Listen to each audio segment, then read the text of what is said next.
أو حجبيك الله داينا وجل جلاله لبندكاني شيء النور يكتر سكاي بين تام دنيا كشفك أبويما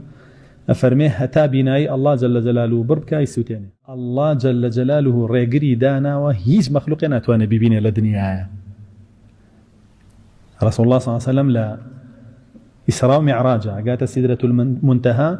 كديته برسياري ليكن علينا هل رأيت ربك پروردگار بيني أفرمي رأيت نورا نور بيني پروردگار من ديوا نور كي أوم ديوا لرواياتك ترى فرمي نور أنا أراه هل نور كم بيني خوي من بيني ورسول الله صلى الله عليه وسلم خوي فرمي حجابه النور أو حجبيك الله داينا وجل جلاله لبندكاني شيء النور لو كشفه أجر يك تروسكاي لي دربك لأحرقت صبحات وجهه ما انتهى إليه بصره أجر يك تروسكاي لي لابا هل نوركي يك تروسكاي بين تام دنيا كشفك أبويما أفرميه هتا بناي الله جل جلاله بربكاي سوتيني بويكات موسى فرمي بابد بينم قال لن تراني ناتواني بنبيني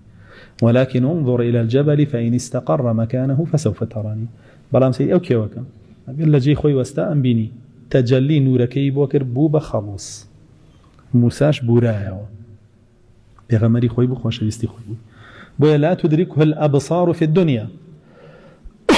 وهو يدرك الأبصار بشي آياتك حصر يكاب الدنيا وكالي بلام أو أقداري تشاويها متان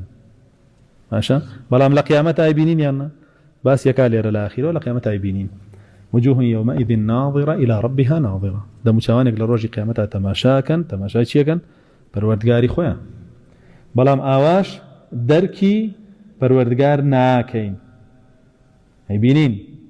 بس دركي ناكين يعني لا تحيطه به عيوننا شاوي إما ناتواني شوارشيوبو الله داني لقيامته تفسيري وآياته هندق لسلف واكد أنا لا تدركه الأبصار بو قيامت